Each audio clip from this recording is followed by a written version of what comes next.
စီးပွားပျက်စီးနိုင်တဲ့အကြောင်းတရား6မျိုးရထားတဲ့စီးပွားတွေအလုံးလုံးပြီးတော့ရလို့စုတဲ့စီးပွားပဲဖြစ်စေအယောင်းဝယ်လုံးလို့ရတဲ့စီးပွားပဲဖြစ်စေဒီစီးပွားဟာကိုရလာတဲ့စီးပွားဟာပျက်စီးသွားနိုင်တယ်အဲ့ဒီပျက်စီးတာဆိုတာလေအကြောင်းမဲ့မဟုတ်ဘူးတဲ့ကိုယ့်ရဲ့လောက်ရပုံမှာမှီပြီးတော့ပျက်စီးသွားနိုင်တယ်အဲ့ဒီ6မျိုးကိုမလောက်ပါနဲ့ရှောင်ကျဉ်ပါလို့မြတ်စွာဘုရားဒီလိုဟောတယ်အဲ့ဒီ6မျိုးကလာပြီနံပါတ်1ကဘာလို့ဆိုသူရမေရယမစ္ဆပမာဒဌာနာတဲ့နော်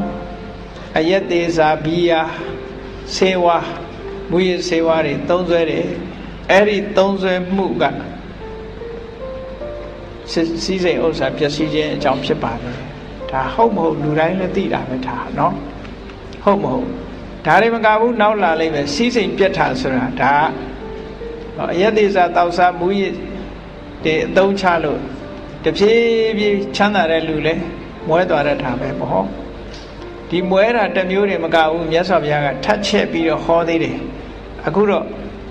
ဒီဟာတစ်ခုကိုမှတ်ထားသူရမေရယမစ္ဆပမာဒဌာနာနုယောဂောဘောဂနာအပါယမုခံနဲ့ရလာတဲ့စီစဉ်ဥစ္စာတို့ရဲ့ပျက်စီးခြင်းအကြောင်းကဘာလဲလို့ဆိုရင်သူရဆိုတဲ့သေမေရယဆိုတဲ့အရက်မစ္ဆဆိုတဲ့မူရစေဝါပမာဒဌာနာအဲ့ဒီအရာတွေအားလုံးဟာမေ့လျော့ပော့တန်ခြင်းရဲ့အကြောင်းဖြစ်လို့အဲ့ဒီဘက်ကိုလုတ်ကင်ဆောင်ရွက်နေတဲ့လိုက်စားနေတဲ့ပုဂ္ဂိုလ်တယောက်ဟာစီးပွားဥစ္စာပြတ်တတ်တယ်ဒါတစ်ခုနောက်တစ်ခုကတော့ဝိကာလဝိသိခာစရိယာနုယောဂောအချိန်မတော်အချိန်တော်လမ်းပေါ်ထွက်ပြီးတော့သွားတတ်လို့ရှိရင်လည်းပျက်စီးတတ်တယ်ဟုတ်တယ်လေလမ်းဆိုတာမှောင်ရိပ်ခုံမှုနဲ့ဖန်ခံရတယ်လေ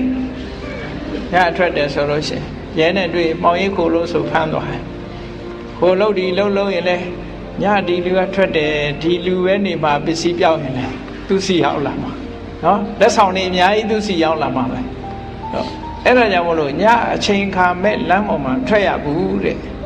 ထွက်တဲ့အကျင့်မထားရဘူးလို့ဒီလိုဆိုတယ်နောက်တစ်ခုကသမစ္ဆာဘိစရဏ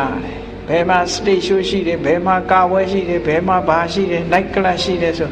သွားခြင်းတဲ့ပုဂ္ဂိုလ်အဲ့ဒီလိုသွားတာဟာလဲစီးပွားပြတ်ခြင်းအကြောင်းတစ်ခုဖြစ်ပါတယ်ဟုတ်တယ်လေနိုက်ကလပ်သွားလို့ခုနတုန်းကဂရေ80ကျွယ်ဝတဲ့တထေးကမွဲသွားတာပဲလေပန်းကုံစွတ်လိုက်ဆူချလိုက်ပန်းကုံစွတ်လိုက်ဆူချလိုက်အပေါင်းဖော်တွေအရက်တိုက်လိုက်နဲ့ဆိုကုံရောပေါ့ပိုက်ဆံနော်ပိုက်ဆံကုံချင်းအကြောင်းတစ်ခုတဲ့နောက်တစ်ခုကဘာလို့ဆိုသုတပမာဒဌာနာနုယောဂကစားတာလောင်းကစားတာတွေအများကြီးဗမာပြည်မှာကြားဦးတယ်တိုက်တောင်ပေါင်ပြီးတော့ချဲထိုးတယ်နှလုံးတွေထိုးတယ်ဆိုတာတကယ်တော့တိုက်ပေါ်ကဆင်းပေးလိုက်ရတဲ့လူတွေရှိတယ်တိုက်ပါပေါင်ပြီးတော့ထိုးတာချဲထိုးတာအဲ့ဒီလိုကစားမျိုးတွေပေါ့လောင်းကစားတွေမှာလှုပ်တဲ့ပုံကိုယ်တွေဟာလည်းပဲပထမရတယ်နောက်ရှုံးတယ်ပေါ့ရှုံးတော့ကုန်ရောဟာအဲ့ဒါကြောင့်မလို့ဒါလည်းစီးပွားပျက်စီးခြင်းအကြောင်းတစ်ခုပဲတဲ့ဟောနောက်နံပါတ်5ကျတော့ဘာလို့ဆိုပပမိတ်တာနုယောဂတဲ့မကောင်းတဲ့မိတ်ဆွေတွေနဲ့ပေါင်းသင်းတာတဲ့မကောင်းတဲ့မိတ်ဆွေတွေနဲ့ပေါင်းသင်းတာဟာလည်းပဲစီးပွားပြတ်ခြင်းရဲ့အကြောင်းတရားပဲလာတယ်လေသူတို့ကလာသွားရအောင်ဘယ်ခေါ်တော့ဆိုတောက်ဖို့တောက်ဖက်လို့ခေါ်တာပေါ့အဲ့ဒီပဲရောက်သွားတယ်လောင်းဖို့လောင်းဖက်တောက်ဖို့တောက်ဖက်တယ်အဲ့လိုခေါ်သွားပြီးတော့ကြံဖို့ကြံဘက်ပေါ့ဘယ်နာအိမ်သွားဖောက်ရအောင်ဒါမျိုးတွေပေါ့ပါပမိတ်တနဲ့ဆိုရင်နောက်ဆုံးမှာအရေးချင်းရှိတဲ့ပုဂ္ဂိုလ်တယောက်တောင်ပါပမိတ်တနဲ့ဆုံပြီးလို့သူစကားနားထောင်ပြီးလုံးပြီးပျက်စီးသွားတယ်အစာတသက်မင်းဟာဘုရင်ရဲ့သားတော်လည်းဖြစ်တယ်တကယ်ကတော့သူဟာအသိဉာဏ်ရှိတဲ့ပုဂ္ဂိုလ်တယောက်ပဲမြတ်စွာဘုရားတရားနာရလို့ရှင်သောတပန်ဖြစ်ရမယ်အရေးချင်းထီအောင်ရှိတယ်သူသို့တော့ဒေဝရစကားကိုနားယောင်ပြီးတော့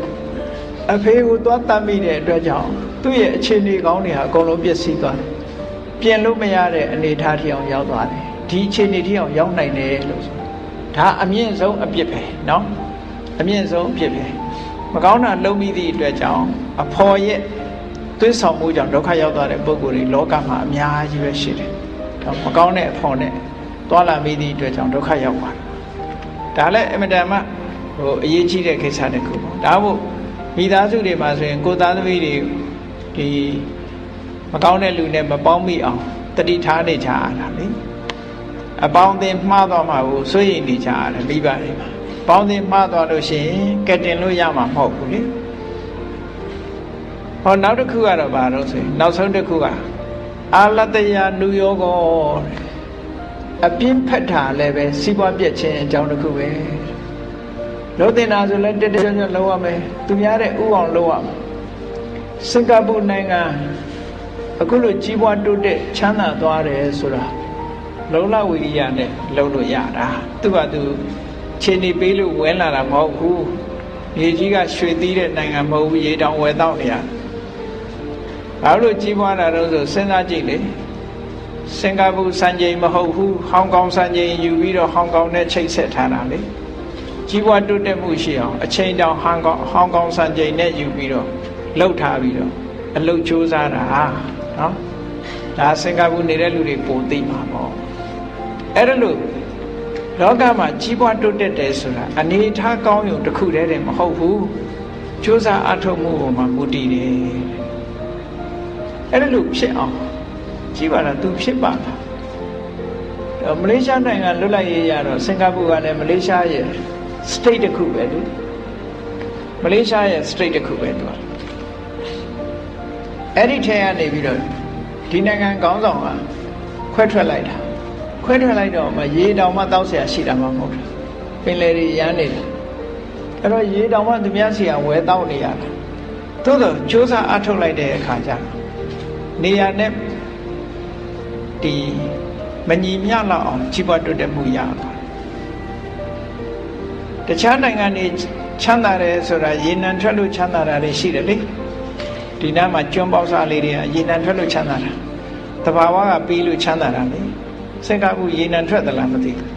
ထွက်ဘူးနော်ကဲမထွက်ဘဲနဲ့ကုန်းခေါင်ကောင်ကနေပြီးတော့ကြီးပွားချမ်းသာလုပ်တယ်ဆိုတာဒီမပြင်းလို့ပဲတက်တက်ကြွကြွစူးစမ်းအားထုတ်လို့ဖြစ်တယ်ဆိုတာဘလောက်ထင်ရှားတော့ဘုရားသခင်ကမှားတာမှမဟုတ်တာအဲ့တော့ကိုစူးစမ်းရင်ဖြစ်တယ်ဆိုရင်ဗမာစကားတော့ပြောကြပါရဲ့စူးစမ်းရင်ဘုရားဖြစ်တယ်ဆိုဘုရားဖြစ်မှကြောက်လို့သူမှမစူးစမ်းအဲ့ဒီအိဗယ်ရောက်နေတယ်နော်စူးစမ်းရင်ဘုရားတော်ဖြစ်တယ်လို့ပြောကြတာသို့တော်ဘုရားမဖြစ်ချင်ဘူးဒါမှမစူးစမ်းဘူးပေါ့အဲ့တော့အဲ့လိုမဖြစ်ရအောင်မြတ်စွာဘုရားကြည်အာလတယနုယောဂောတဲ့အပြင်းဖက်ပြီးတော့မနေနဲ့ကြိုးစားရတယ်နိလမျိုးစုံရှာကြံပြီးတော့ကြိုးစားအထုတ်မယ်ဆိုလို့ရှိရင်တဲ့ဒီလောကနောင်လောကအောင်မြင်နိုင်ပါတယ်တဲ့ဒါလောကဝိဇ္ဇာကျင့်စဉ်တွေပဲ